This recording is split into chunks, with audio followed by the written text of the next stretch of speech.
దానికి మీకు మాకు ఉన్నదా లేదా ఒకసారి ఆలోచన చేయండి అని నేను అడుగుతున్నా. ఈరోజు ప్రైవేట్ స్కూల్స్ చదువులు చెప్పే అక్కడ ఉండే ఉపాధ్యాయుల యొక్క ఎక్స్పీరియన్స్ కానీ వాళ్ళ చదువులు కానీ మీకంటే ఎక్కడ ఎక్కువ లేవు. నేను చాలా పాఠశాలల్లో వివరాలు తెప్పించిన, కానీ ఫోకసే ఎక్కడో మిస్ అవుతున్నాం. దీన్ని సరిదిద్దాల్సిన బాధ్యత మన అందరి మీద ఉన్నది. ప్రతి సంవత్సరం ప్రభుత్వ పాఠశాలల్లో విద్యార్థుల యొక్క చేరిక తగ్గుతూ వస్తుంది. విద్యా ప్రమాణాలు పడిపోతున్నాయి. ఇది ఆందోళన కలిగించే స్థాయికి చేరుకున్నాము. విద్యా ప్రమాణాలను పెంచడమే కాదు, విద్య ప్రభుత్వ కేటాయిస్తున్న నిధుల్ని మీరు లెక్కేయండి. ఈరోజు రెసిడెన్షియల్ స్కూల్స్లో నాకు తెలిసి ఒక్కొక్క విద్యార్థి మీద 40,000 ఖర్చు పెడితే రెగ్యులర్ డే స్కూల్స్లో 80,000 నుంచి 90,000 ప్రతి సంవత్సరం ఖర్చు పెడుతున్నాం మనం. ప్రభుత్వ పాఠశాలలో నెలకు 2,000 ఫీజు పెట్టినా కూడా 24,000-25,000 ఖర్చు పెడుతున్నారు తల్లిదండ్రులు కానీ పిల్లలు కానీ. నెలకు 2-3,000 స్కూల్ ఫీజు కడితే కూడా ప్రైవేటు స్కూళ్ళల్లో చదువుకునే విద్యార్థుల మీద పెడుతున్న ఖర్చు 25-30,000 ఉంటే ప్రభుత్వంలో చదువుకుంటున్న స్కూళ్ళలో 80 నుంచి ₹1,00,000 ఖర్చు అవుతుంది.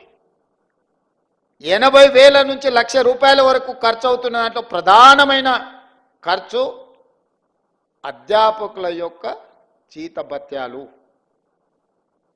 ఇంత ఖర్చు పెట్టి మనము ఇది ఖర్చు కాదు, ఇది భవిష్యత్తు పెట్టుబడి అని ప్రభుత్వం భావిస్తుంది. ఇట్లాంటి పెట్టుబడి పెట్టి మనం ఫలితాలు సాధించుకోకపోతే ఇది మనందరం కూడా కలిసి కూర్చొని, నేను మీ అందరి మీద నెపం నెట్టదలుచుకోలే, ప్రభుత్వం వైపు నుంచి కూడా మీకు డైరెక్షన్ కావాలి. లీడర్ అనే వాళ్ళు లీడ్ చేసినప్పుడే మీరందరూ ఆ మార్గంలో నడుస్తారు. లీడరే డైరెక్షన్ లెస్కుంటే మీరు కూడా ఎక్కడికి వెళ్ళాలో మీకు గమ్యం తోయదు. డైరెక్షన్ లెస్ లీడర్గా నేను ఉండదలుచుకోలేదు. I wanted to lead my state. I wanted to develop my state. I wanted to improve my infrastructure. I wanted to take a better policy. Stanford ఆక్స్ఫర్డ్లో చెప్పేటోళ్ళు ఏం గొప్పోళ్ళు కాదు. మన వాళ్ళే అక్కడికి వెళ్ళి అమెరికాలో మన వాళ్ళు చదువులు చెప్తున్నారు. మన పిల్లలే అక్కడికి వెళ్ళి చదువుకుంటున్నారు.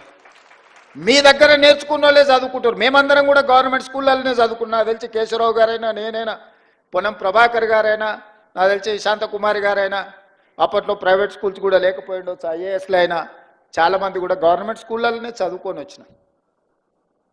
ఈరోజు ఈ రాష్ట్రాన్ని దేశాన్ని నడిపించే శక్తి ప్రభుత్వ పాఠశాలల్లో చదువుకున్న మాకున్నప్పుడు రేపటి భవిష్యత్ తరాలకు మనం ఎందుకు ఆ కాన్ఫిడెన్స్ ఇవ్వలేకపోతున్నాం? ఎందుకు తల్లిదండ్రులు మన స్కూళ్ళకు రాలేకపోతున్నారు? ఎందుకు ఈ ప్రభుత్వాన్ని విశ్వసించడం లేదు? ఎందుకు ఈ ప్రభుత్వ పాఠశాలల్లో విద్యార్థులు చేరడం లేదు?